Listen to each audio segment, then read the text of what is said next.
Vamos a continuar con nuestra presentación de la estadística básica para este curso, y lo que vamos aquí a analizar de manera breve pues son las distribuciones de frecuencia, así como nuestras diversas medidas de resumen y de dispersión que van a ser utilizadas dentro de la investigación o el análisis epidemiológico y que son aplicables para el diseño de nuestros árboles de escenarios, sobre todo cuando son de tipo cuantitativo, que queremos aplicar ciertas variables con valores matemáticos en nuestro árbol de escenarios. Es fundamental el conocimiento de estos bases estadísticas, al igual que para nuestra continuación de investigaciones de tipo epidemiológico, y vamos a ver también cómo se relacionan, cómo se vincula la parte epidemiológica y estadística conjuntamente en el análisis de riesgo.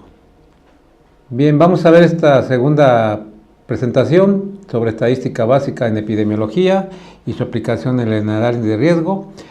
Y ya habíamos comentado que es fundamental esta coordinación, por llamarle de alguna forma, a la presentación o al análisis desde el punto de vista epidemiológico y estadístico, que en muchas ocasiones se conoce como la bioestadística, y que nos sirve para cuantificar y medir el proceso de salud y enfermedad.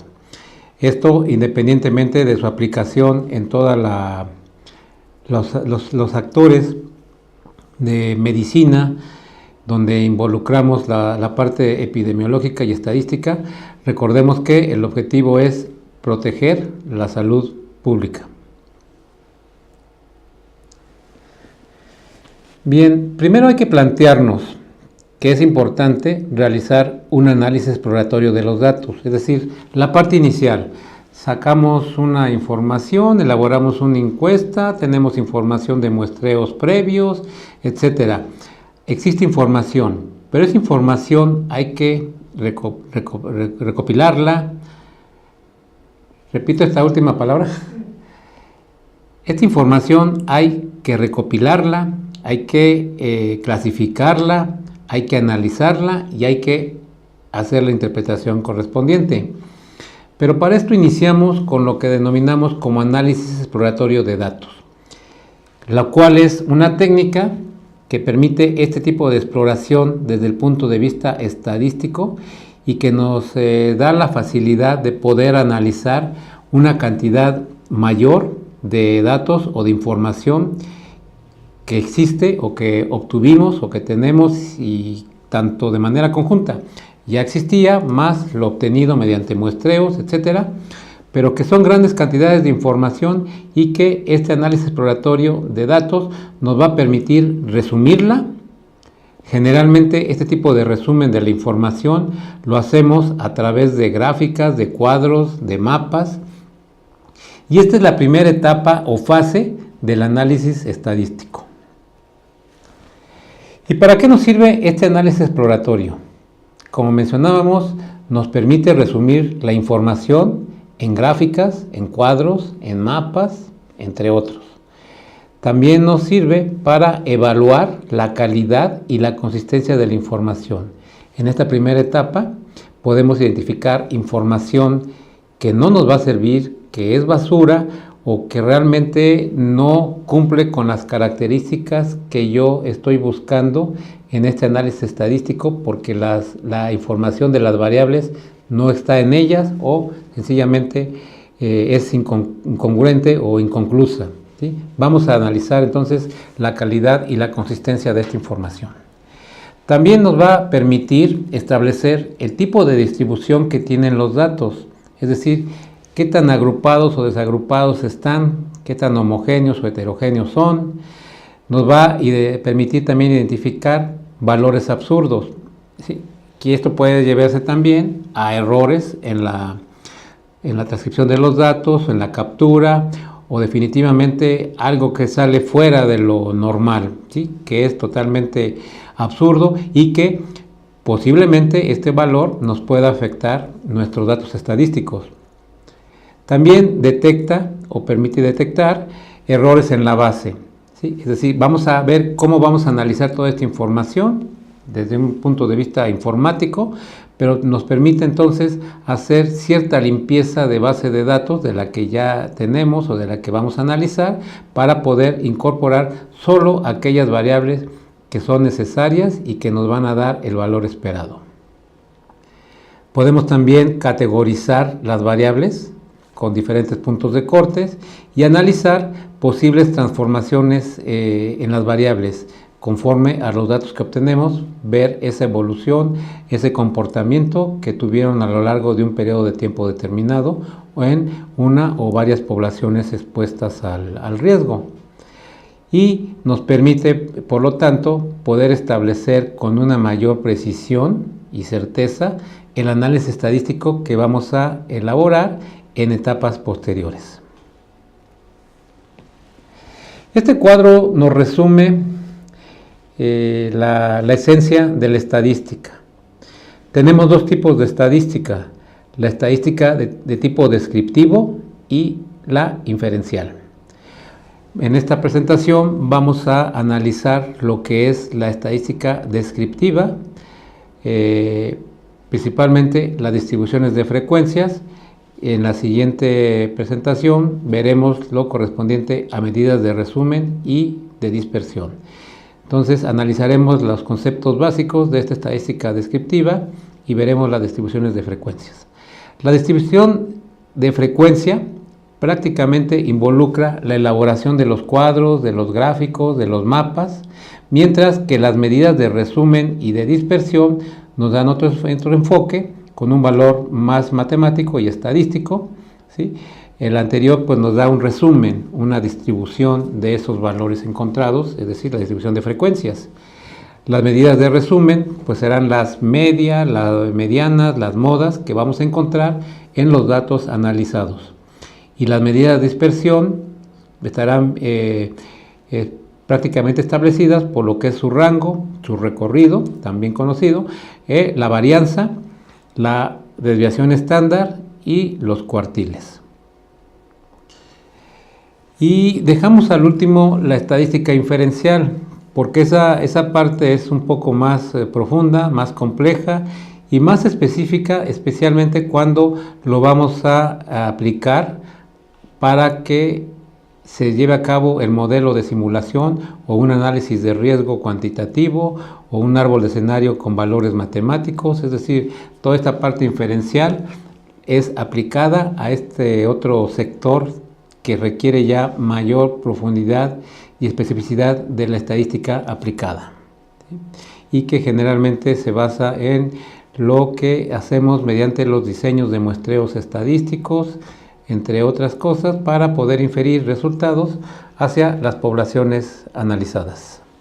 Entonces, vamos a continuar con lo que correspondería a la estadística descriptiva y en especial a las distribuciones de frecuencia. Decíamos que las distribuciones de frecuencia, en esencia, se llevan a cabo mediante la conformación de toda esa información que tenemos general y que estamos clasificando y la vamos a empezar a resumir en cuadros, en gráficas y en mapas. Empecemos por los gráficos. Tenemos diferentes tipos de gráficos. Uno de los más comunes y utilizados son los gráficos de barras, también se conoce como gráfico de columnas y corresponde a un diagrama donde las diferentes barras son de tipo rectangular con longitudes que representan el valor de cada variable analizada. Se utilizan por lo general para comparar dos o más valores de una variable específica. Las barras también pueden estar orientadas de manera horizontal y también vertical, como lo podemos apreciar en estas dos gráficas de barra horizontal y de barra vertical, los cuales pues indican que los valores pues pueden ser dependiendo de cómo queremos representarlos, ya sea de manera horizontal o de manera vertical, conforme a los datos obtenidos. También tenemos los histogramas, que son o corresponden a una representación gráfica de la variable que estamos analizando en forma de barras, pero donde la superficie de cada una de las barras va a ser proporcional a la frecuencia de los valores que está representando. Estos histogramas son muy utilizados especialmente en los modelos de simulación, en los análisis de riesgo tipo cuantitativo, ¿sí?, donde se están evaluando las diferentes probabilidades de ocurrencia. Vemos que en estas representaciones, que pueden ser de tipo que son proporcionales a la barra, encontramos la frecuencia de los valores que representan, y que en el eje vertical están representadas las frecuencias, y en el eje horizontal los valores de las variables. Es decir, tenemos la representación de todas aquellas frecuencias de esta manera vertical. Mediante la parte horizontal estamos encontrando los valores, ¿sí?, que pueden ser de tipo cuantitativo, en el sentido de que están indicando un valor que está señalado por marcas de clase, es decir, que están identificando la mitad del intervalo en el que están agrupados los datos. De esta forma, lo que nos está dando el histograma es esta representación gráfica, ¿sí?, donde la frecuencia de los valores que están representados son de manera proporcional a los plasmados en este tipo de histograma. Otro tipo de representación son los gráficos circulares o de pastel, ¿sí?, en el cual nos sirven para poder identificar o visualizar, mostrar los datos como una proporción del total. Es decir, tenemos la totalidad de la información y lo que hace es clasificarnos conforme a su participación porcentual en base a esa totalidad de los datos numéricos conformados por la total cantidad de variables analizadas. Generalmente los utilizamos para realizar comparaciones entre grupos, en el cual podemos ver que los datos totales analizados, cómo participan conforme a las diferentes variables que están siendo analizadas y sus desgloses. Es decir, es un porcentaje de participación dentro de cada variable dentro del total de la información analizada. Tenemos los gráficos de línea. Estos representan pues una serie de puntos que están conectados mediante la línea a través de este tipo de gráfico, y que nos van a representar cantidades de información que tienen lugar durante un periodo continuo de tiempo, es decir, cómo se va desarrollando esta parte, ¿sí?, a lo largo del tiempo. La variable en cuanto a su parte cuantitativa, cómo va incrementando o decreciendo dependiendo de lo que estamos analizando, y cómo se va comportando a lo largo de un determinado tiempo que está siendo analizado.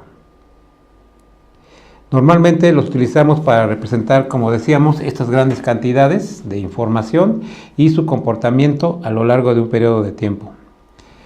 Otro de los gráficos, y que son poco utilizados, en lo personal lo he visto más utilizados, especialmente en análisis de información que es utilizada en artículos científicos, especialmente los que yo he visto analizados, son muy comúnmente aplicados a resultados de diagnóstico, de pruebas diagnósticas, donde vemos diferentes valores, pero su aplicación es más amplia.